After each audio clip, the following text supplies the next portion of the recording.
distinguished guests, ladies and gentlemen, thank you for the kind words of introduction, Assistant Minister, this morning. I note that you started to speak about me as from 1957, 58, 59, when I was engaged in studying law in the United Kingdom, in France, and a little bit elsewhere. But there is something which many of you may not know,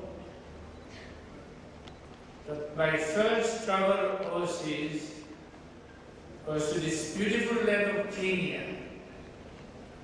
And this happened when I was 7 years old in 1947.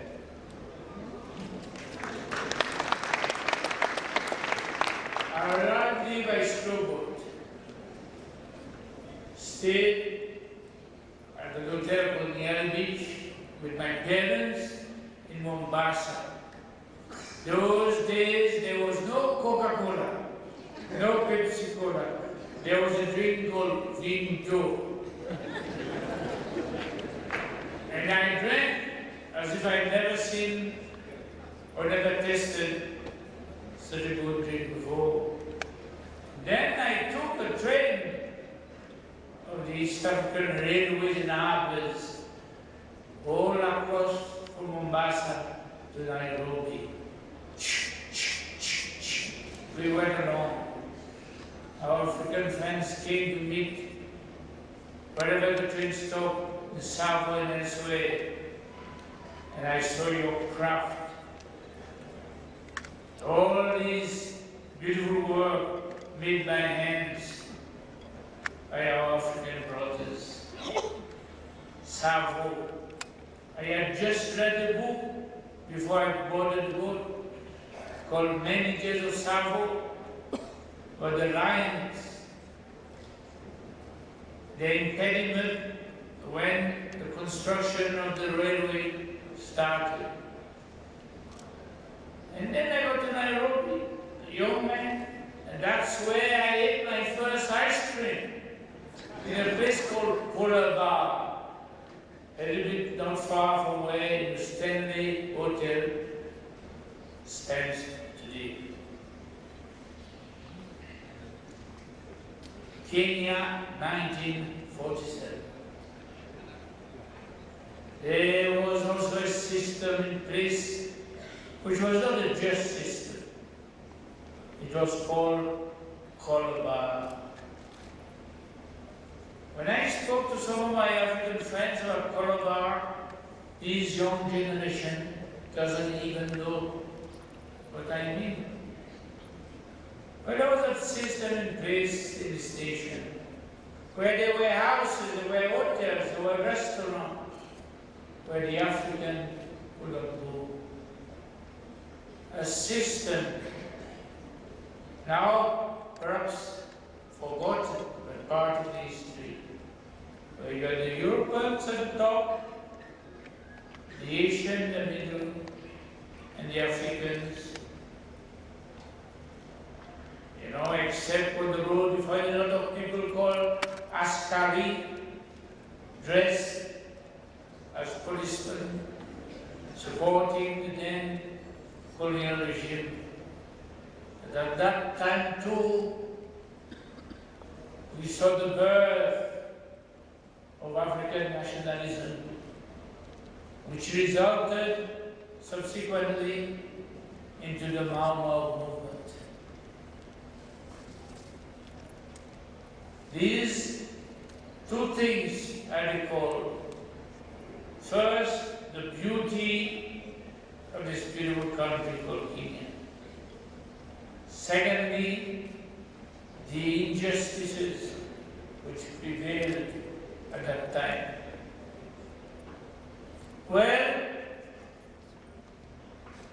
the nationalist movement came and acquired more people found a cohesion. All tribes supported the movement towards independence. And let me now tell you the story that on 12 December 1963, when Kenya became an independent nation, I was privileged to be representing Sychelles at these celebrations. What joy! Everybody greeted the arrival of independence with great joy and great hope in the future of a better tomorrow. Yes, I recall there were two songs which were very, very popular at that time. There was a song of Malaika. Malaika, nakupenda Malaika.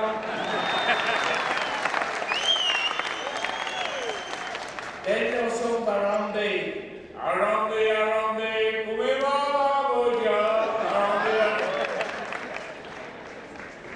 And when I asked my African friends, what is the meaning of the song Arambe? And they told me, if my recollection is correct, the song was saying, now that the British have gone and left us this most beautiful country, we must all work together in fraternal harmony to be able to consolidate our potential, our prosperity in peace and understanding. Those were the words of the song which all Kenyans were singing on the day of their independence. And today I think most of you would agree with me that never has this song become so more relevant and so more important. My friends, the British, they control an empire. They had no immigration problem. They could go to Australia, they could go to Canada, to New Zealand, South Africa. Yet, when they decided they were going to get some other people to settle outside the United Kingdom, Kenya was their choice. That is why there was such an important settlement of Kenyan people in Kenya today. Because the British realized that this was indeed a very beautiful country, and also realized that a country of tremendous potential. You had the coast, you had the mountains, the lakes, the animals, and a beautiful group of people. But the Kenyan people now, the British have gone for many years. And if the British used tribalism as an element to rule against the philosophy of we divide to rule, let's also recognize one thing. The British have been gone now for many years. And the time to make the spirit of Harambee prevail has now come. Today, not tomorrow, now. Myself, as a young lawyer, I got involved in legal politics. The British had decided to liquidate the empire, and I found myself becoming the first chief minister at 4 years. the first Prime Minister, 5 years, and then the first President of the Republic of Sychelles. Those were the days of Cold War politics. And how do you navigate a ship of state during the cross-current of Cold War politics? Small nation in the middle of a huge ocean. And so it came to pass that in 1977, when I was attending the Jubilee, Silver Jubilee of Her Majesty the Queen of England, there was a coup d'etat.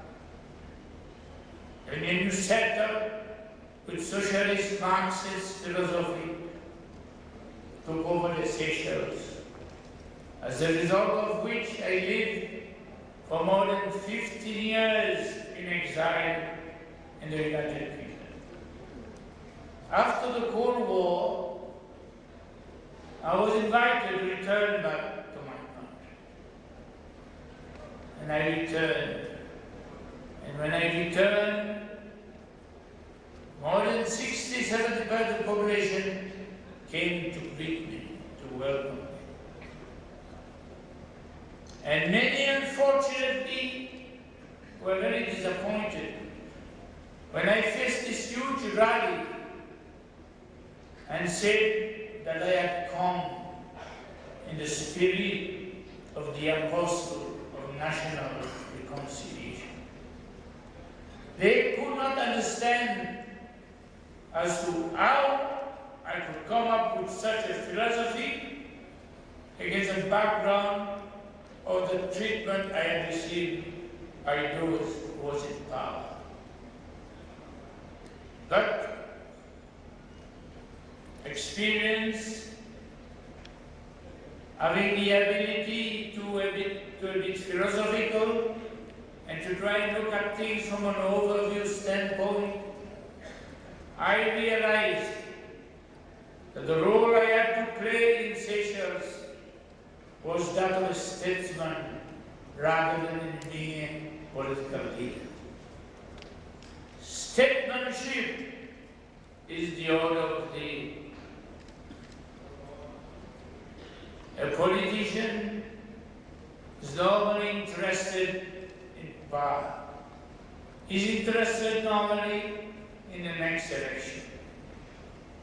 A statesman is interested in the next generation, in the ultimate future of the nation.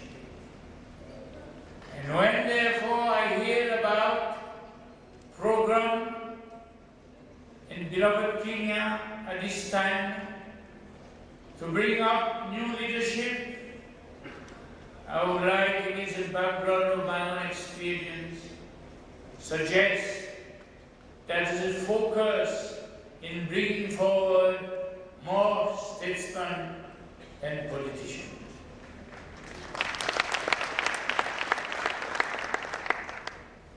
Your country today has been divided. We know. We don't have to speak about it. We know the problems which arose. But not because of this, forget the history of humanity, the history of division. Take the United Kingdom itself, who supposed to have brought democracy worldwide. The beginning, War of the Roses, feudalism, Lord of the Manor, etc. Of recent times, after the Second World War, France, Germany, initially hated each other. The people disliked each other. But it took two great statesmen, General Charles de Gaulle of France and Konrad Adenauer, Germany, to realize that Germany and France are committed to remain neighbors. Either they continue to hate each other, to fight against each other, or they should join together and their partnership constituted the base for the formation of the European community. There are today in many nations far more problems within nations than between nations. And again in Germany, we have a great example of reconciliation. Following the Second World War, two Germanys were loggerheads, each one pursuing a different ideology.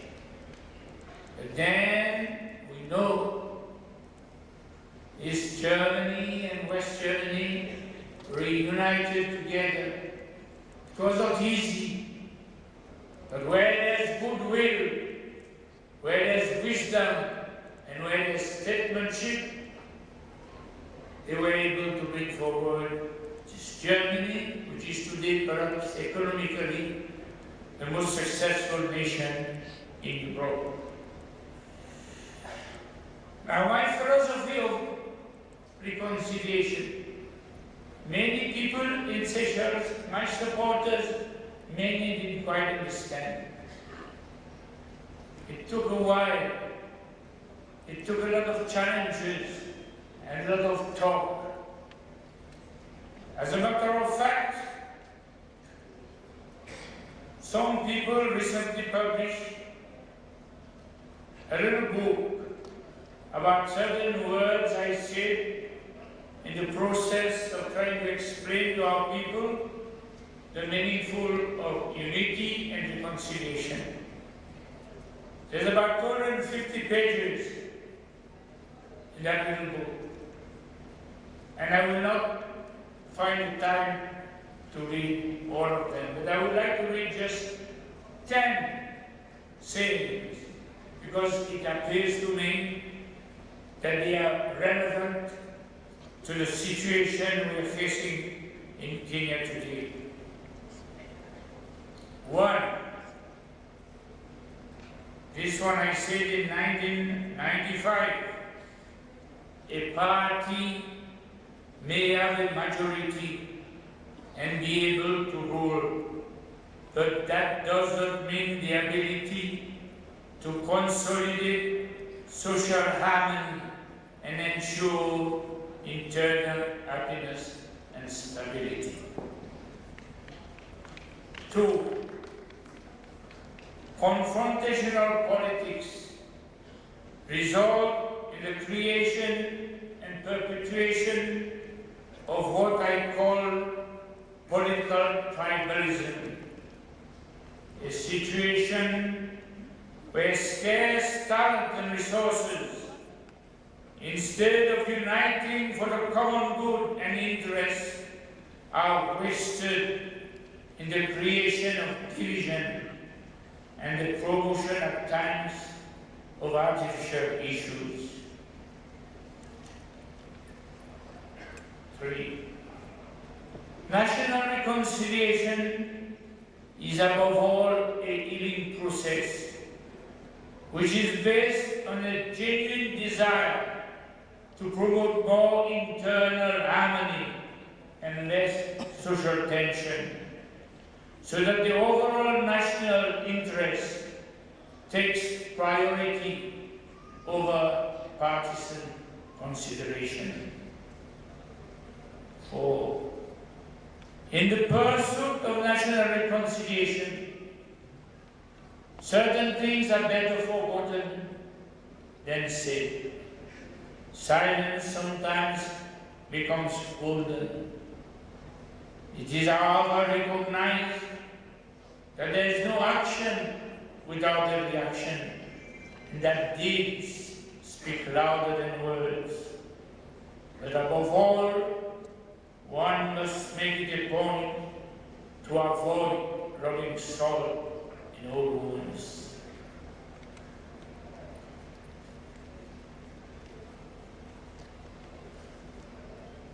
If you look at the world today, you will find that there are more conflicts within states than between states. Since there's always been strong support by government and rulers for the concept of non-interference in the internal affairs of a country, then the only way left to establish internal stability, respect, peace, order, is through the route of national reconciliation.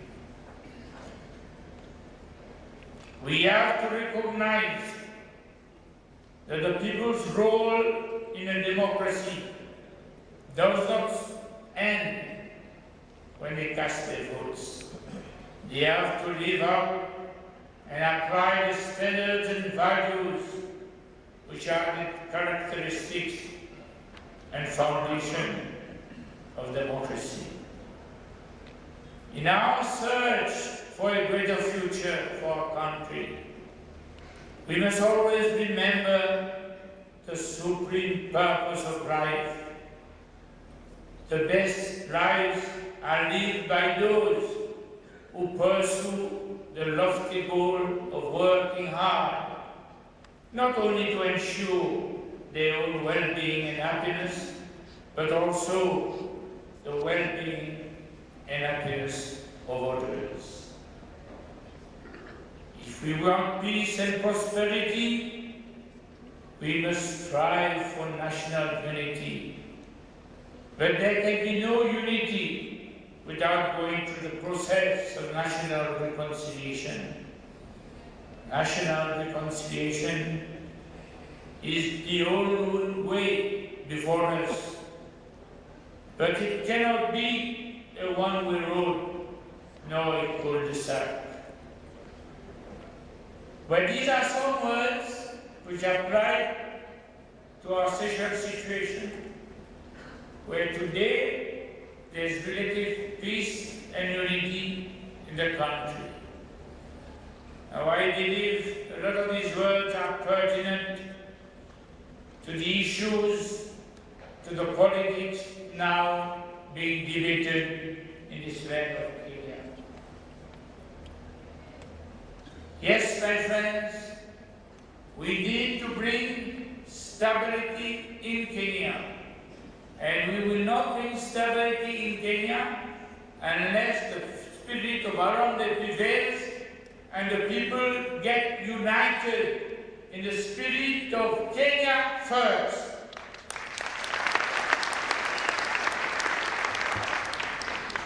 Now all of you, many of you, I understand, have come from different parts of Kenya. Some from the north, from the south, from the lakes, from the coast, from Kilimanjaro, and you've all come here having in mind the question of unity and reconciliation. I trust that after this conference, you'll go back to wherever you come, having this philosophy of reconciliation, not only in your mind, but also in your heart. Your future, youth of Kenya, lies before you today, like a sheet of virgin snow. You've got to take care how you tread on it for every step you show. The time has come for you, representative of the young generation, the future of tomorrow, to become proactive in the search for reconciliation. Things do not just happen in this world. Things are made to happen when people of goodwill and vision seize an opportunity and then decide to collaborate, to work together, and to create a new vista. This is, if you want, the task before you all, and I am sure Kenya is ready for that. I have been reading your newspapers, and I've observed quite a few points which are pertinent. I believe the people of Kenya now are really committed to seek reconciliation, to seek brotherhood, to seek the conditions so necessary to consolidate stability and enable you to enjoy the potential which God has blessed Kenya with. Africa today is regarded as the future continent because of its economic potentials. But unless we are able to work together, we will not be able to capitalize on its potential. We are building a great city. I really see artist impression. Konza City, I believe. Now, when we read what the government is saying, we are ready to put 5% investment to get this started, which means we require a lot of external investment to bring this to fruition. And Kenya, you've got the potential to be able to attract, but unless we solve this problem, the communal problem, we are facing a stalemate. So there lies, my friend, the challenge before you, the challenge doing, and I believe now I can feel the people are ready for it. So when you go back, don't forget to speak about Harambe, about unity, about brotherhood. Not only speak, give the example, lead, all work together. I like the idea of the song which started with. Song has got an important role to play. We should all sing. When I think about it, saw you singing the song, unfortunately I couldn't understand because the words were today, sorry. But it reminded me of my school song. When I was young, lives are in the making here, arts are in the waiting here, mighty and the taking here of dawn. We are armed for a fight, pressing on with all our might, pluming wings for our flight up and on. Up God to his fame, lies in iron endeavor, let again keep the flame burning brightly ever. Now let's look at song Well, I would like, before I say thank you, to thank the organizers for having invited me, to have the opportunity to open my heart on this eve of this great historic occasion. Because all of us who are here today is making history. We have gone away from the era of decolonization, independence. Now we are moving into the era of national unity. And let's hope that the 4th of March can be considered in future to be the day of national unity. And all the people will be happy. In an election, a party loses, the party gains. Let the party wins, and the context of the way I see it, realize that you may have 55%, but if the other is 45, we must work together. Because 45 is a lot of people who can create a lot of problems. And the governing party must espouse the philosophy of sharing and caring, and must make, if you want, national unity a condition and objective of its governance. And maybe a message can go through, consideration should be given that whoever wins will decide to appoint a Minister for National Reconciliation. Thank you.